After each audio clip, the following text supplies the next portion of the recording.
Mani sauc Gita, un šie atkal ir mani kamoliņu stāsti. Es ļoti priecājos, ka kārtējo reizi tu esi atradusi laiku, lai paņemtu rokā sadīkli vai kaut ko citu, ko tev patīk darīt, kādu citu rokdarbu, un pabūtu kādu laiku kopā ar mani un paklausītos par to, kas tad no maniem kamoliņiem tapis šajās 3 nedēļās, un kas ir manos plānos, un kas šobrīd ir manu zadatā. Šodien es jums pastāstīšu ne tikai par saviem adījumiem, bet arī par grāmatām. Grāmatas, kuras ir izlasītas vai noklausītas pēdējo 2 mēnešu laikā un atstājušas lielu iespaidu. No ko? Sāksim visu pēc kārtas. Sāksim laikam ar adījumiem, un pagājušajā video es jums rādīju 2 iesāktus darbiņus, kas man ir šobrīd jau pabeigti un ir tapuši vēl citi. Nu, laikam sāksim ar tiem, kas bija uz adatām, un tikai pēc tam par tiem, par kuriem jums nav vēl ne jausmas. Pagājušajā video es jums rādīju, ka es esmu iesākusi adīt topiņu no Drops Belle, tādā aveņu sarkanā krāsā, adīts pēc apraksta, un jau pagājušajā reizītē stāstīju, ko tad aprakstā es esmu pamainījusi, un topiņš jau man ir gatavs. Nu, krāsa nav tāda, kā jums rādās ekrānā.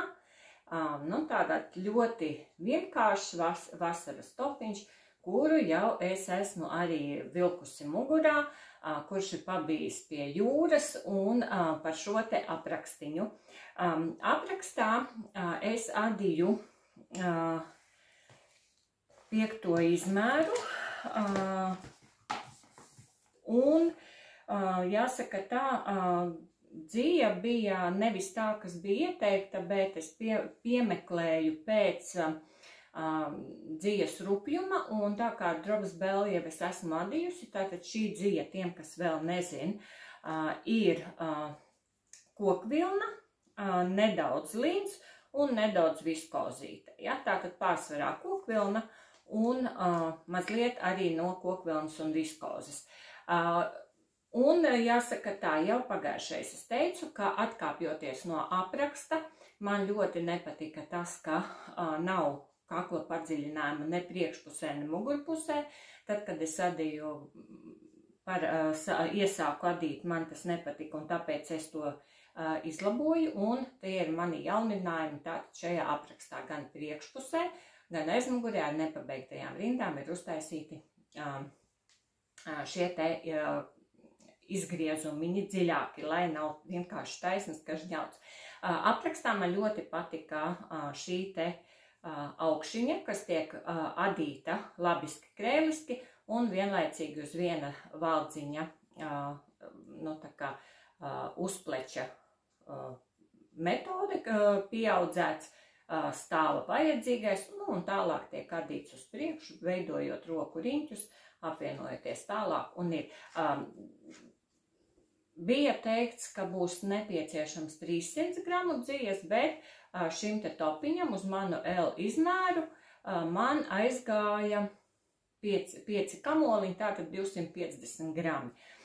Ja es adīšu pēc šī paša apraksta, kur vēl es pamainīšu aprakstā, jau šajā topiņā adot šo te taisno daļu pēc uzpleča, kad sākas pieaudzējumi, es sāku par 2 rindiņām ātrāk pieaudzējumus, bet ja man būtu no šīs pašas dzijas vēlreiz jāda, tad es šo te roku riņķi jau sāktu veidot vēl pirms, nu tātad pirms 4 rindiņām, lai aiziet šis te izgriezums un apakšā nekas nerēgojas un ļoti smuki. Šobrīd es neteiktu, ka tur kaut ko var redzēt, bet dažos momentos tomēr apakšveļa spīd cauri un lien ārā no roku riņķiem. Tātad tas ir tas, ko es izdarītu vēl mazliet augstāku šo te roku riņķu izgriezumu. Nu, vismaz par pāris rindiņām,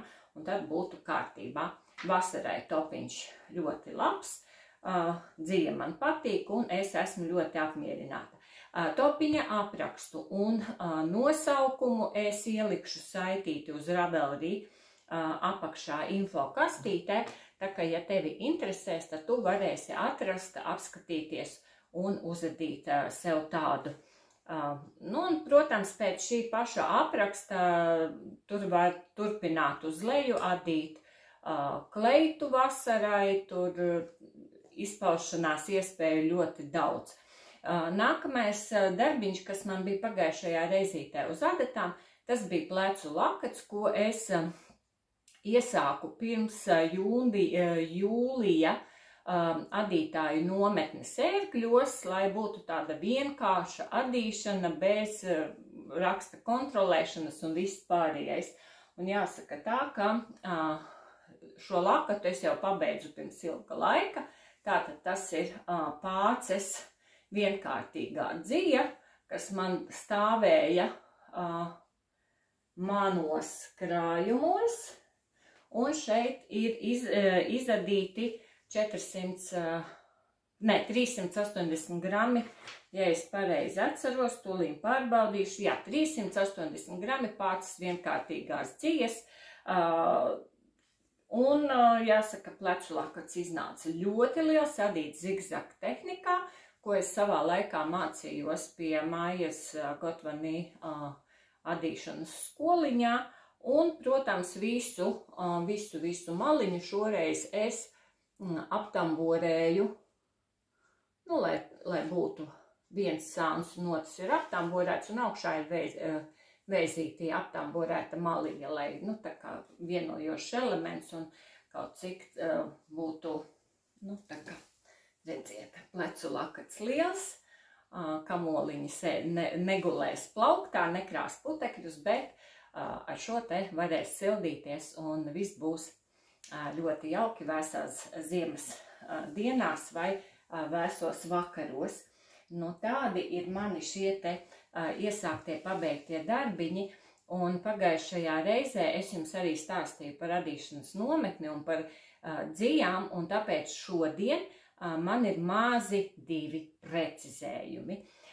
Es jums stāstīju par adīšanas nometni un minēju, ka tie ir rū adījumu nometne, bet īstenībā šo adīšanas nometni ērkļos organizē rokdarbu reizes, un rokdarbu reizes tā mums ir Ilze Salna, kas sagādā mums ne tikai iespēju pabūt nometnēs, bet arī doties ekskursijās, pasākumos saistītus ar adīšanām, un par to mums Ilzē ir liels paldies. Un gaidu ar nepacietību nākamās nometnes, kad es varēšu uz tām tikt, jo tas patiešām ir neaizmirstami un ļoti interesanti pabūt kopā, pilnīgi bez rūpēm ar adatu māsām un pavadīt laiku un gūt ļoti daudz pozitīvu emociju. Un otrais precizējums ir par dziju. Atcerieties, es jums stāstīju par spoļu dziju ar artikulu babā, un īsti tur nenosaucu pareizu sastāvu. Tātad šīs dzijas sastāvs ir 70% merino un 30% kašmira. Un artikuls tā arī saucas babā, un ļoti laba dzija. Es jau uzreiz pēc pagājušā video izlaišanas YouTube'ā uzadīju paraudziņu un arī uzfilmēju, kāds izskatās paraudziņš pirms mazgāšanas, un cik ļoti tas atveras, cik ļoti tas paliek mīksts, nedaudz tāda delikāta pūciņa, protams, ne mahēras pūka, bet tomēr ir šī te pūciņa un ļoti laba dzija, tāpēc cena arī tā ir ļoti laba. Tāpēc, ja tevi interesē šī spoļu dzija, noteikti pamēģini iepazīsties. Vienīgais gan, kā jau es arī teicu pagājušajā reizītē, tīri labiskajā adījumā. Tātad, ja tu labo pusi āda labiski un atpakaļ adi krēliski, šī dzija adījums šķiepsies, tās ir dzīves īpatnības, bet to zinot, visi pārējie raksti, pīnes būs vienkārši dievīgi un mīkstums, vienreizējs. Tāpēc ļoti, ļoti patika dzīve, un visi, kuri ir adījuši ar to, arī rakstīja ļoti labas atsauksmes. Tātad tie ir 2 precizējumi kopš pagājušās reizītes. Un es jums rādīju arī savu dzīvu, kura man bija nopirkta, es teicu, tāda nekāda, tāda pelēcīga ar krikumiņiem, un jāsaka, tā man bija tātad jakai, kuru es gribēju likt klāt gaiši zilu diedziņu un mohēras pavadieniņu gaiši pelēko, bet tad, kad es adīju paraugus, tad dzīve teica, man neko klāt nevajag, pieliec tikai mohēru.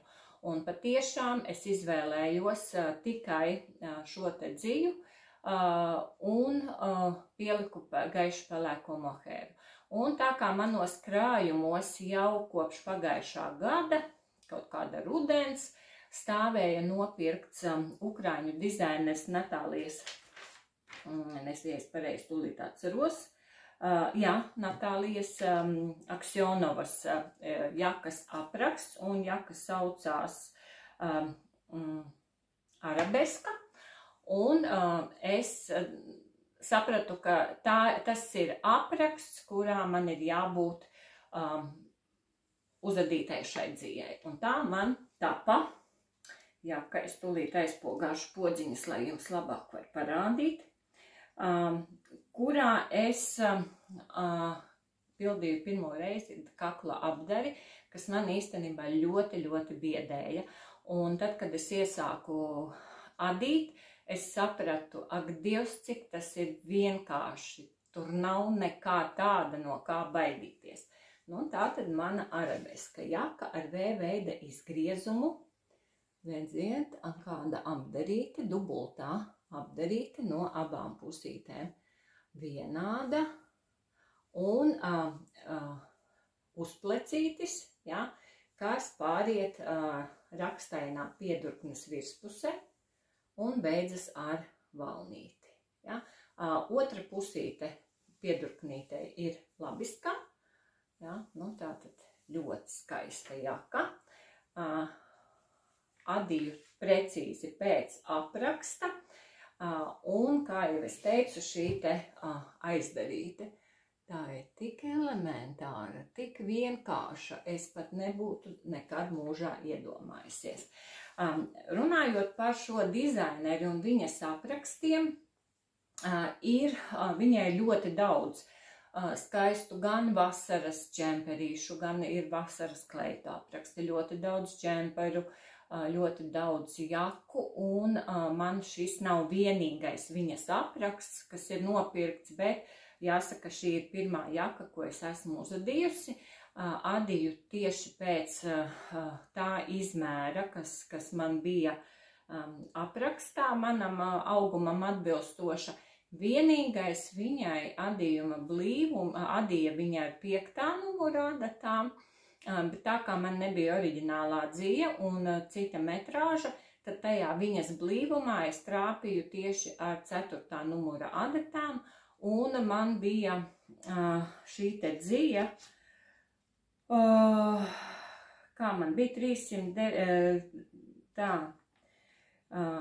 es tūlīt pateikšu, tātad, kas man tur bija, es neatceros metrāžu dzīvei. Katrā ziņā vienā pavadienā es liku to savu pamatzīju, kurā bija merino, kurā bija drusku kašmirs, kurā bija mohēra un vēl viens pavadiens, un zīds, un klāt viens pavadiens mohēras. Un ar 4. numuriņa adatām es uzadīju šo te burvīgo jaku, un kas man patika arī šajā te aizdarītē, tātad, tad, kad mēs adam visu jaku no augšas uz leju vienā detaļā, tad pirmo un pēdējo baldziņu mēs izadam labiski, un atpakaļ atdot, mēs izvedam pirmo un pēdējo kreiliski, ja. Un tad šo te maliņu, gar maliņu visas apaklītes garumā visai jakai, ja, mēs uzņemam ar adatiņām, kas ir pusotru izmēru mazākas nekā tās, ar kurām mēs adījām, katrā valdziņā jaunu valdziņu. Ja? Tātad katras rindiņas valdziņā gar malu mēs uzņemam vienu valdziņu. Un tālāk mēs uzņemam 15 valdziņus un sākam adīt. Labajā pusītē mēs adām, tajā pusē, kuru mēs adām labisko, mēs vienmēr izadām labiski, un kreilisko noceļam ar pavadieniņu pa priekšu.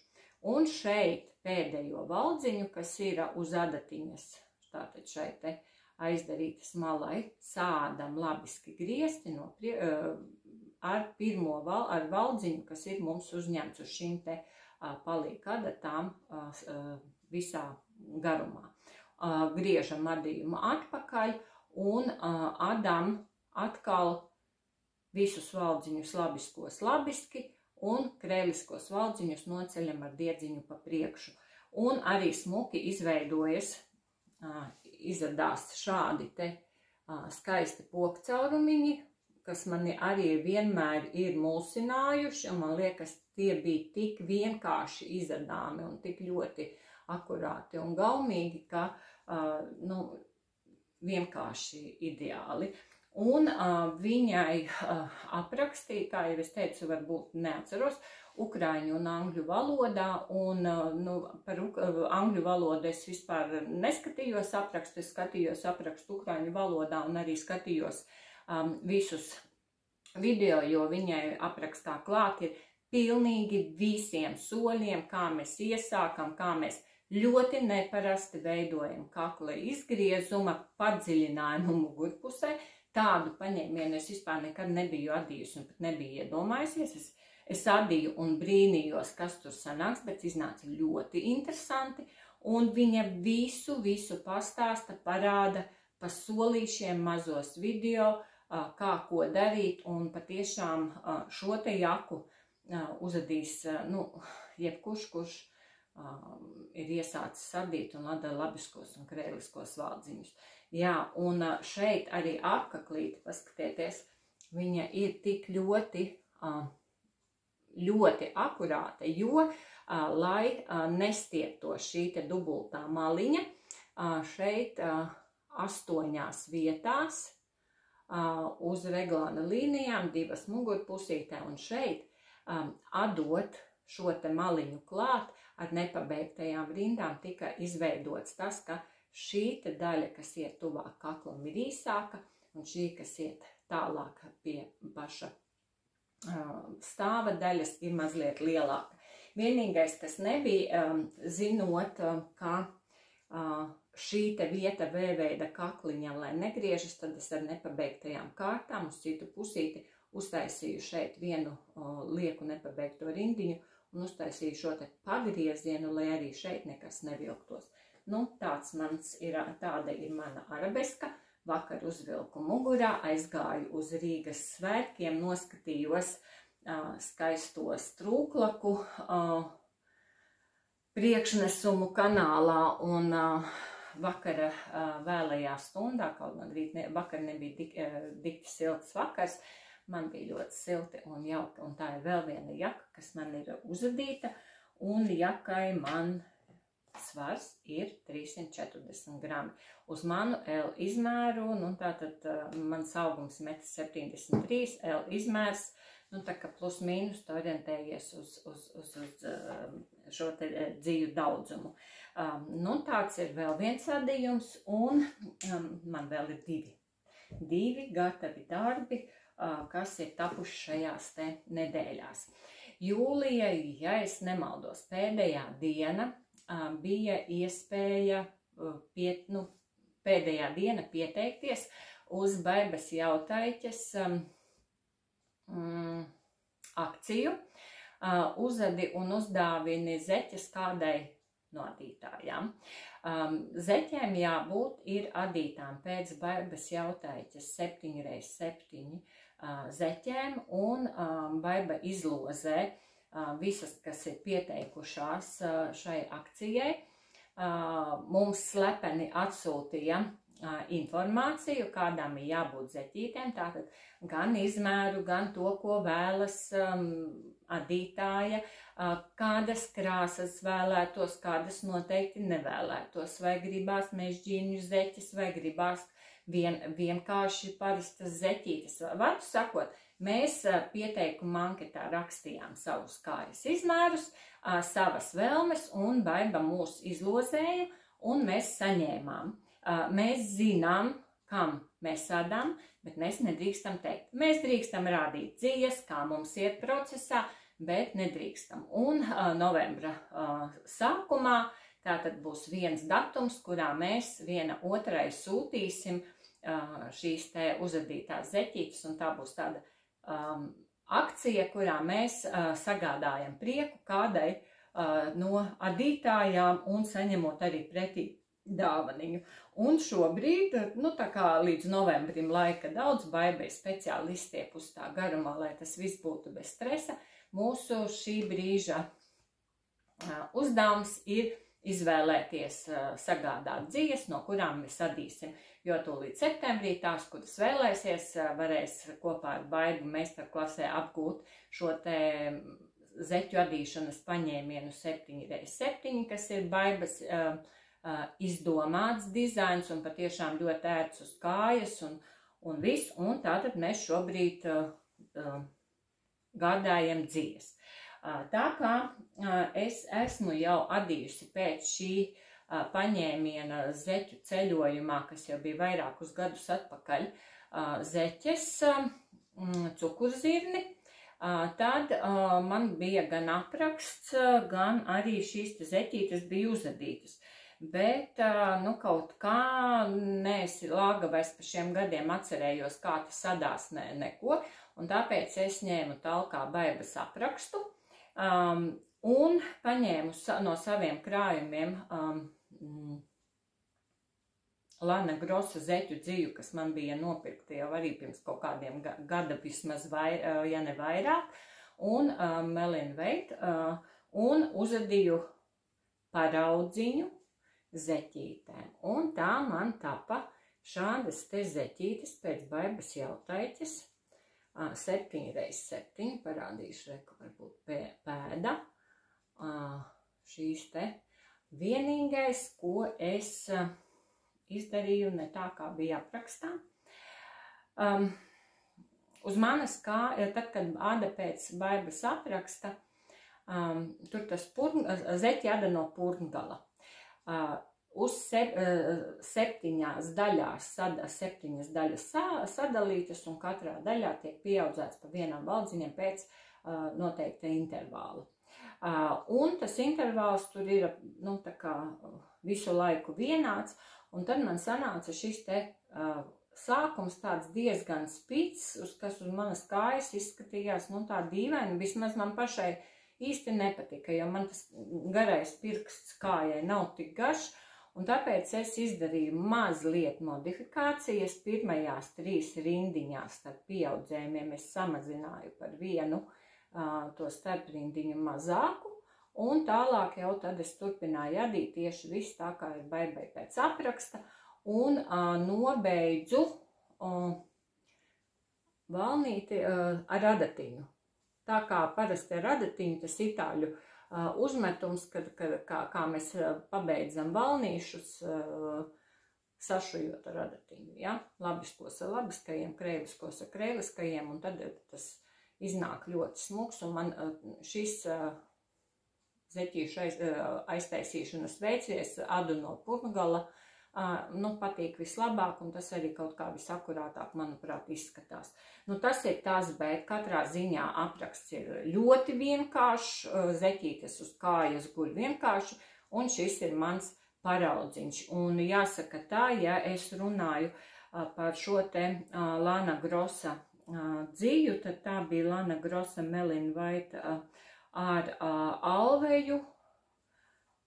Ļoti, ļoti patīkama. Noteikti būs vēlreiz, ja es sūtīšu no Vācijas šo dziju, tad šī dzija būs no tām, kuru es gribēšu, jo patiešām gan diega rupjums ir ļoti labs, gan šī te vilnīgā tāda sajūta, kas ir zeķēs, gan arī pūciņa, un arī krāsiņas ļoti skaistas, tādas mazliet akvarelīgas. Tātad šis ir mans paraudziņš. Es esmu sapratusi, ka uz manu 40 izmēra kāju atdot 4 diegu pavadieniņu ar adatiņām 2,25. Man ideāli der tas izmērs, kas ir 63 valdziņā apkārtmērā. Tātad pēc apraksta tas ir M izmērs, ideāli. Ja? Un vēl viens gatavs darbiņš. Kaut kad jau labu laiku atpakaļ vienā no pieslēgumiem, kad es biju pieslēgusies platajiem Baibas vakariem sestdienās, kad viņas tur radīja bez kaut kāda noteikta mērķa, vienkārši, lai parunātos, pādītu kopā. Baiba stāstīja par virtuves lupatiņām, ko viņa āda un kuras izmanto ikdienā sadzīvē, mājās, virtuvē. Un man ļoti iepatikās šī doma, jo es kaut kā nekad nebiju aizdomājusies līdz tam. Manā pieredzē arī man mājās neviens tā nedarīja, bet Baiba stāstīja, ka viņa sāda šīs te apaļās kokvilnas vai lina lupatiņas, ko viņa liek starp pannām.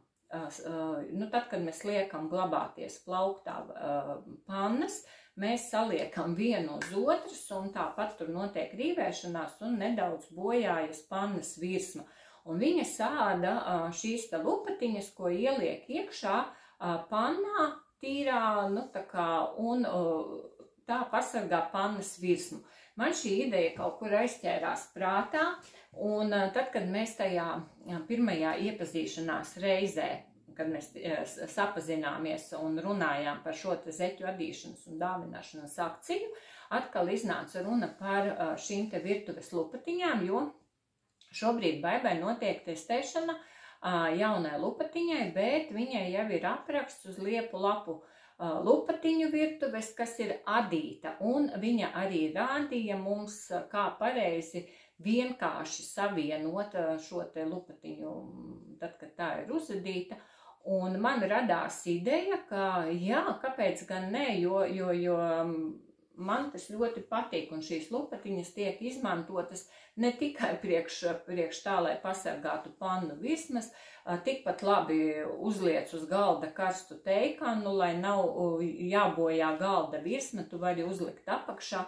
Un tad es aizgāju, tā kā mēs runājam par liniem un kokvilnām, tad es aizejot uz veikalu, paņēmu šo te drops bambulīnu, zeķa to kamoliņu, vienu 50 gramos, tur ir 53% kokvilnas un 47% lina. Es paņēmu tādu krāsu numuru 3, un no tieši 50 gramiem es gan neadīju, bet uztamborēju. Redziet, es uztamborēju savu trauku lupatiņu. Paņēmu Pinterestā ļoti vienkāršu rakstu, kas man pirmais pagadījās, un tapa man šāda te kokvilnas lina virtuves lupatiņa, kuru var izmantot. Un tad, kad aizgāja tieši precīzi 50 grami, tamborēju, es ar adatām, tamboru adatu 2,5, ja es pareizi atceros. Laikam, jā.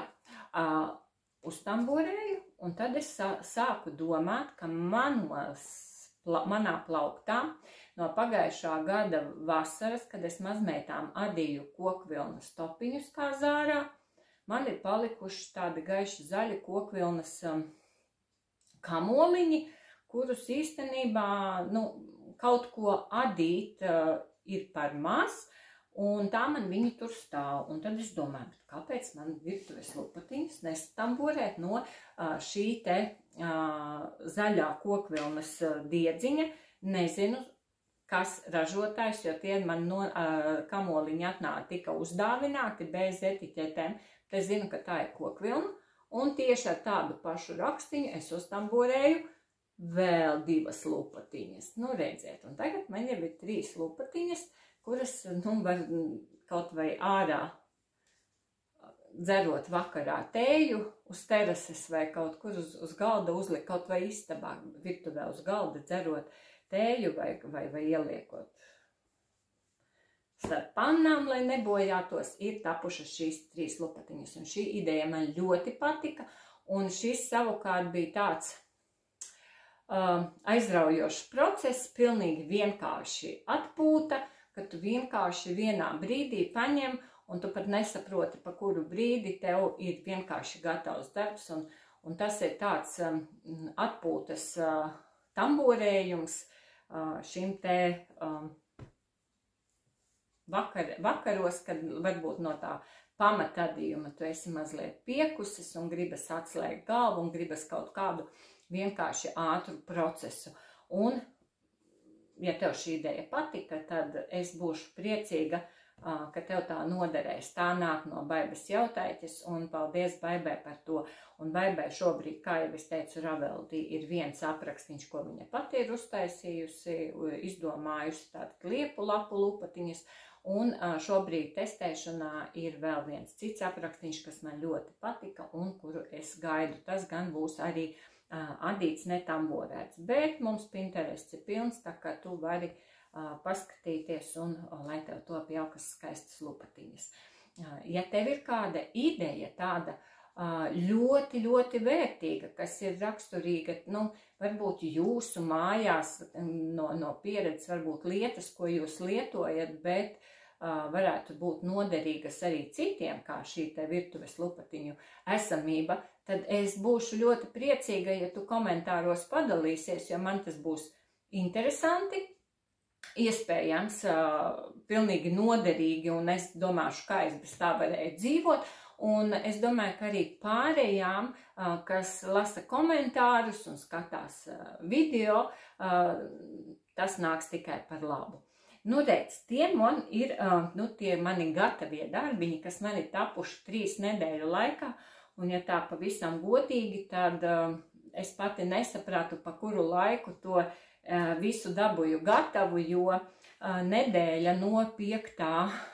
jūlija līdz pat sestdienai, kas tas bija pa datumu, vairs nav zināms, bet tās ir dienas, kad Meža parkā notika gan mēģinājumi, gan koncerti lielajam fantastiskajam uzvedumam Deja skan, dziesma dejo, deja skan, kurā piedalījās abas mazmeitas, un viņas dzīvoja pie mums Rīgā, abas divas, lai nav ļoti agrie rīti jāceļās un ļoti vēli jābrauc mājās pēc mēģinājumiem, kas beidzās ārkārtīgi vēlu, sevišķi ģenerāla mēģinājums un koncerti, tad mēs ar vīru bijām tie, kas nodrošināja loģistiku, meiteņu nogādāšanu uz Meža parku, atvešanu atpakaļ, barošanu, izguldīšanu, tā, lai māksliniecēm būtu maksimāli atpūta, jo patiešām man kā omei sevišķi tā ģenerāla mēģinājuma diena likās pilnīgi necilvēcīga. Es īsti nesapratu, vai tas ir tā nopietni, bet tā kā man mammas teica, ka viņas bija brīdinātas, ka būs ļoti gari mēģinājumi, bet meitenes cēlās bez 15:06, pus 8 viņas jau bija Meža parkā, 8 sākās mēģinājums, visa diena pa Meža parku, mēģinājumi ar starplaikiem ar visu, un ģenerāla mēģinājums ļoti ievilkās un beidzās 1:30 naktī, un tad, kad viņas nāca mājās, tad, kad mēs gājām uz trolejbusu, tad viena no mazmeitām teica, Ome, es vairs nevaru, man acis krīt ciet, un tas man likās, ļoti, ļoti, bet katrā ziņā sestdienas diena bija tāda riktīga izgulēšanās, kad meitenes arī patiešām visu dienu nogulēja, ar pamošanos uz ēšanu, piecelšanos, izstaigāšanos un atkal gulēja, lai vakarā uz koncertu būtu gatavas, un sestdienas koncertā arī es biju ar meitu, abām meitām, un tas bija vienreizējs priekšnesums, un tad tu saproti, kāpēc tas viss ir vajadzīgs, Un meitenēm pašām abām divām bija tāds ļoti liels gandarījums, ka viņas to ir izturējušas, un viņām tas viss ir ļoti tāds pozitīvs piedzīvojums, un katrā ziņā pasākums beidzās. Es par to, ka tas paņēma daudz mana laika, un man laikam tajā visā visgrūtākais bija tieši tās vēlās vakara stundas, kad es gāju gulēt ap 1:30, jo es esmu cilvēks, kuram jāaiziet gulēt līdz 11, lai es varētu no rīta un visu nākamo dienu labi justies. Bet pa vidu es gan paspēju jādīt un redzēt, cik daudz gatavo darbu. Nu tā. Tā kā mums, kā jau es teicu, ir šobrīd laiks, kad mēs gatavojam zeķes šim te zeķu apmaiņas projektiņam, tad arī es meklēju zeķu dziju, un no tiem krājumiem, kas man ir, gluži neatbilst tam, ko vēlas cilvēks, kuram es ādu zeķes, tad es domāju pasūtīt dziju no Latvian Crafts, un tas ir tas, kas man īsti nepatīk, izvēlēties dziju internetā, jo krāsa, ko tu redzi ekrānā, ir viena, un dzīvē ir pavisam kaut kas cits. Un tā es pasūtīju no Latvian Crafts Knit Pro Symphony zeķu dzija Terra, kas ir klasiskā zeķu dzija, 400 metri 100 gramos, 75 extra fine merino un 25% poliamīds, un priekš sevis es izvēlējos šādu te tonīti, man tas ļoti patīk. Tam ir tādi vairāk tādi brūnganīgi zemes, tādi tonīši, pelēcīgi, rozīgi, un viss tātad tas ir man. Un otru es gribēju tādu ļoti skaistu salātu zaļu un tādu zaļganīgu, ja, bet redzēt, tad, kad man atnāca zija, tādu, kādu jūs viņu redzējat, tādu viņa šobrīd arī ir. Viņai tāda jēli zaļa, tā kā ar briļantu zaļo šķīdumu, kad būtu krāsota, un tā ir tā krāsa, kas man īsti nepatīk. Mīksta, skaista, bet, bildē tā izskatījās pilnīgi savādāk. Un tā ir tā vilšanās, kas man bija, kad es saņēmu šo te dziju. Sastāvs ir labs, dzija ļoti mīksta, 100 grami 13 eiro, priekš šāda veida krāsotas dzijas, tā ir ļoti laba cena. Bet katrā ziņā šī dzija nav tā, ko es adīšu cilvēkam, lai uzdāvinātu zeķes. Tā paliek pie manis, un domāšu, kam es tādas dīvaini zaļā krāsā zeķes varu uzadīt un iedot divas ficītes. Un tad es sapratu, ka īsti man nepatīk krāsa, un izvēle krīta uz šopelīti. Ja? Nopirku šo te šopelīti, skaisti tonīši. Šī ir dzija, kura vienmēr būs bez variantiem. Un šī atkal jums ekrānā ir koša zaļa, bet viņa ir vairāk tāda, tas zaļganīgi salāts, zaļganais tonis, kas ir, jo man ir vajadzīga rišiņa, augšā volāniņš, smuks pie zeķītes, ja? Tā kā šos te es divus draudzēšu kopā, un mana zeķu izvēle ir šāda dāvanas zeķītēm. Šīs gaidīs savu kārtu, lai pārtaptu skaistā dāvaniņā. Tas man ir, šis ir pirkums, šī man ir no krājumiem. Un kamēr es gaidīju, domāju par zeķu izvēli, man neskapēc plauktā stāvot iekrīt acī mana šī te jāatceraties Ziemassvētku zeķu dzija, ko es nopirku janvārī pie Līgas. Tāda riktīgi sarkans, koši zaļš, balts, tumši zaļš, riktīga Ziemassvētku. Un tā dzīņa vēl visa ir aptīta ar tādu smalku lureks pavadieniņu. Un es iesāku pēc baigas 7x7 zeķītēm vēl vienu zeķīti. Un tagad saki, ko gribi. Šobrīd, ja mēs runājam par augustu, tad šīs krāsas, ja neņem vērā lureksu, ir īsts arbūs. Sarkanais, baltumiņš, drusku gaišs zaļš, zaļā miziņa, arbūs zeķītis augustam, bet, ja mēs ieskatāmies, tas lureksiņš tomēr aizvāk šo zeķīti uz Ziemassvētkiem, un man taps Ziemassvētku zeķītis, kurām es piadīšu baltu volāniņu. Tātad šī te raibā ar baltu volāniņu, un tas ir tas, kas šobrīd man ir uz adatām, tad, kad es piekūstu no tā, ko es ādu. Tad, kad mēs bijām nometnē, tad Kristīna Janova, kas ir jums labi pazīstama kā Maruma Jants, adīja Ineses Sang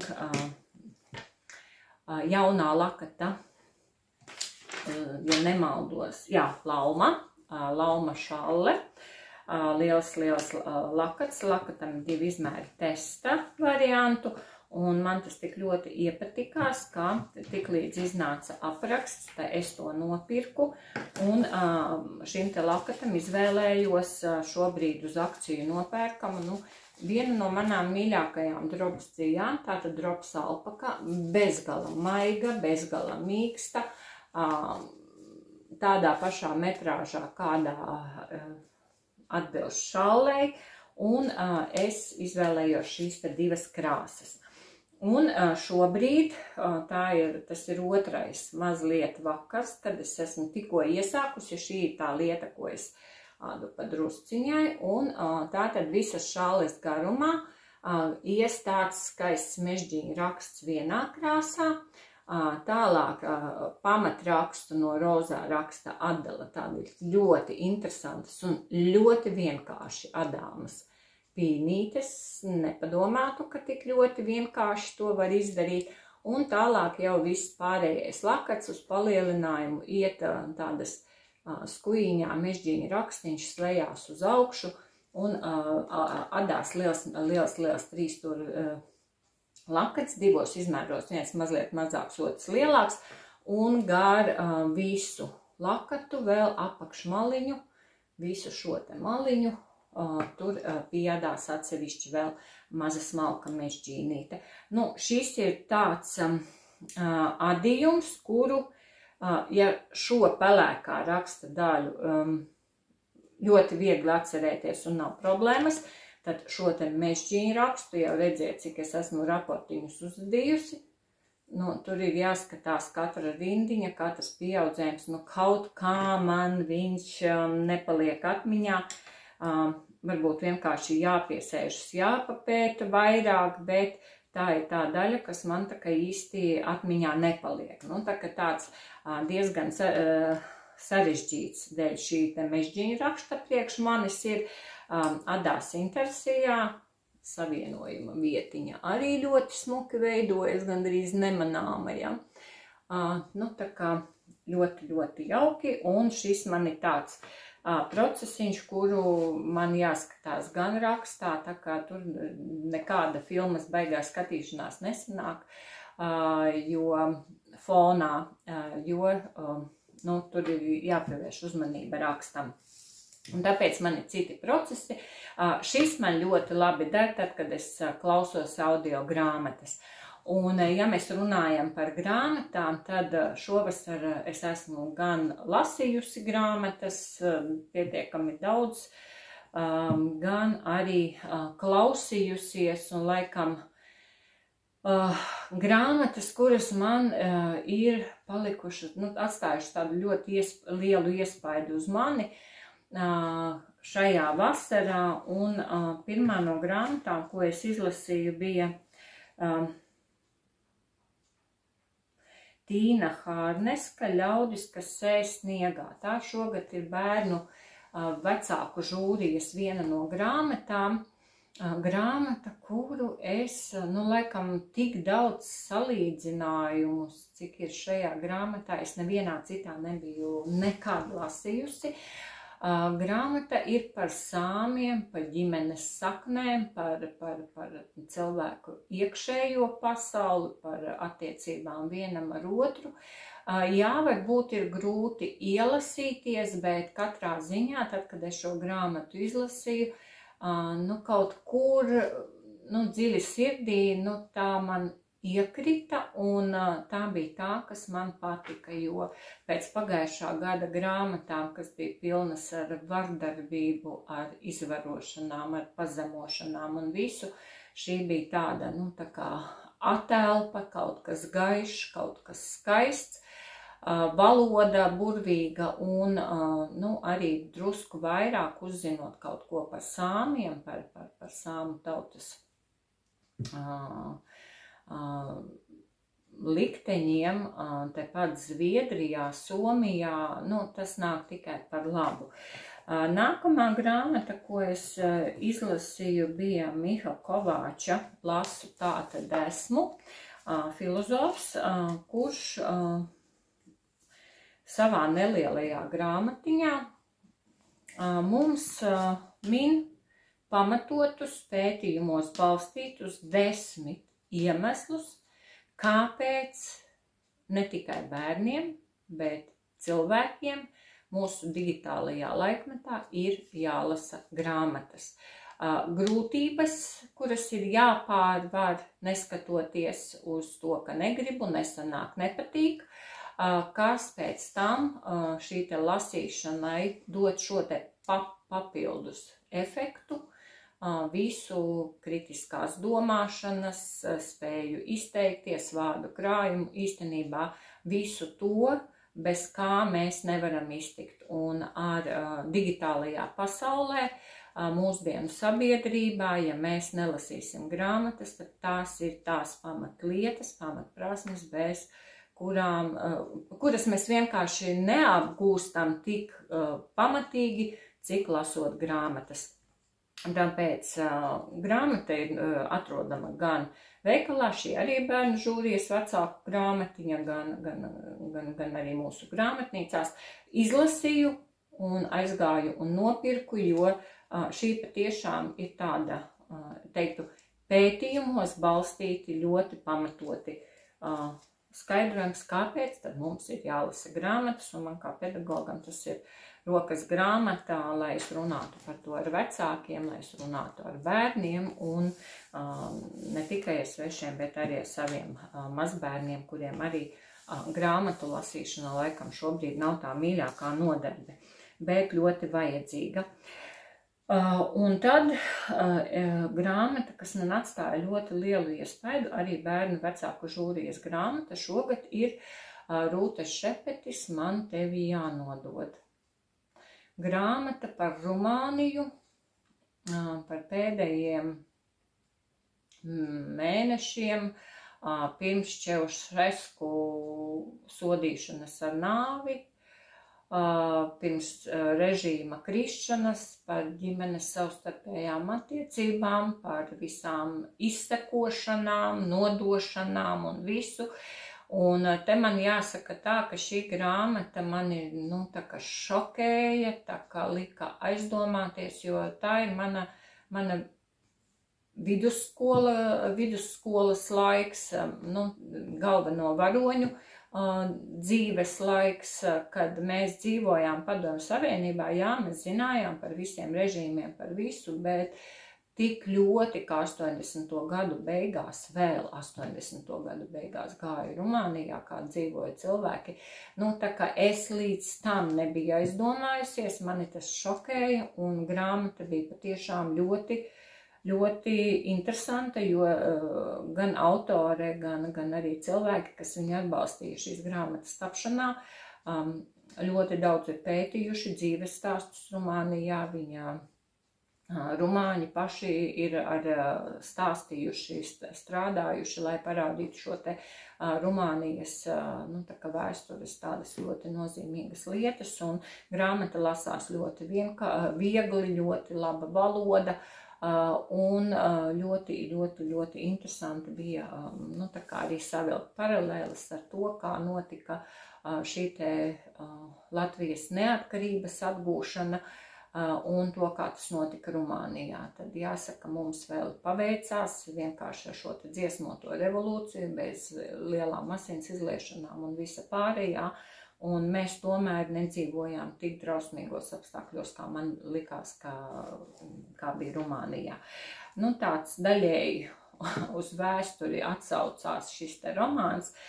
Un nākamais, kā jūs ziniet, es Adot ļoti mīlu klausīties audio grāmatas. Es esmu pabeigusi klausīties visas 8 Tanas Frenčas detektīvus, kas ir, nu,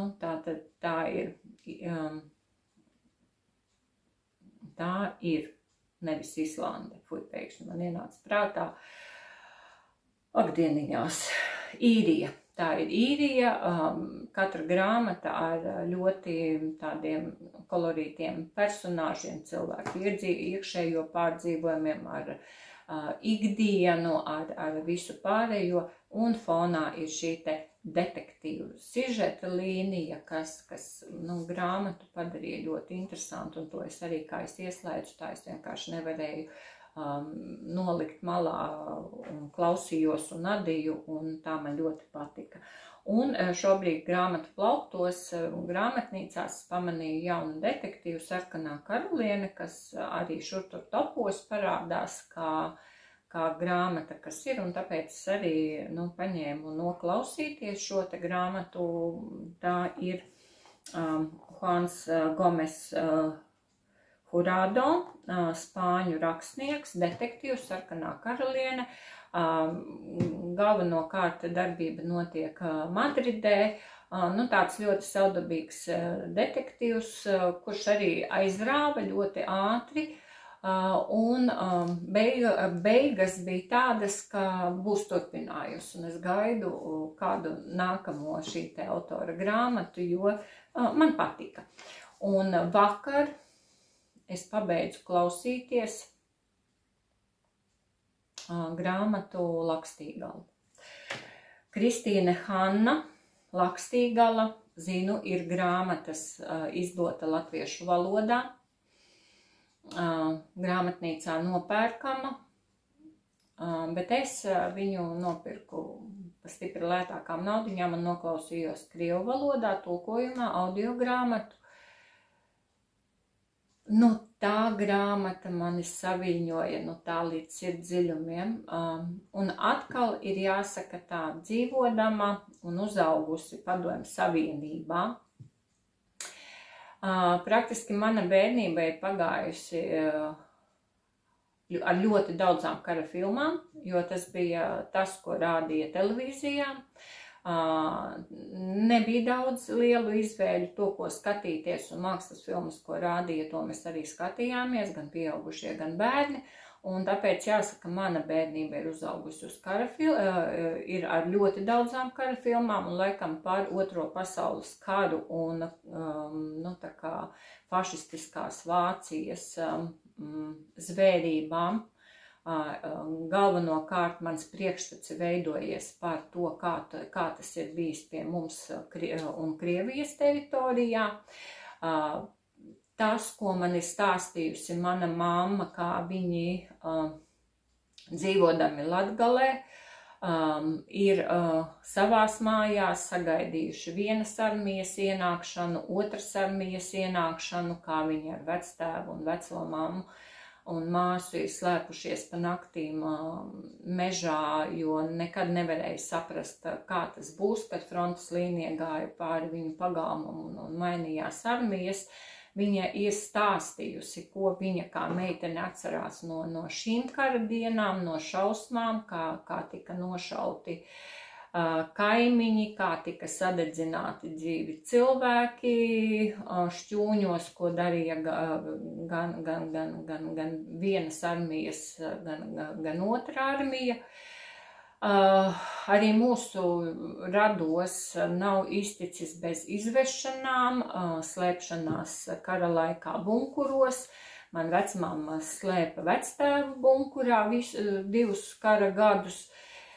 Tā kā tie pārdzīvojumi tā kā ir drusku tuvākie mums, bet es nekad neiedomājos, ka visi 5 kara gadi Francijai ir bijuši tikpat dramatiski, tikpat šausmīgi, un šī grāmata Lakstīgala mūs izved visam karam cauri, caur divu māsu likteņiem, ar visām tām šausmām, ko ienesa karš Francijā, Parīzē, tuvākajās,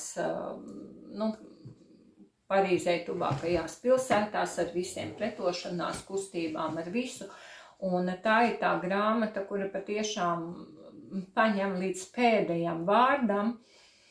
Un vēl šobrīd es tā kā nevaru palaist vaļā to, ka grāmata ir noklausīta un kaut kur emocijas vēl visas ir iekšā manī, un šobrīd es esmu iegādājusies vēl 3 šīs autoras grāmatas, jo esmu dzirdējusi, ka tās visas ir tikpat fantastiskas kā Lakstīgala.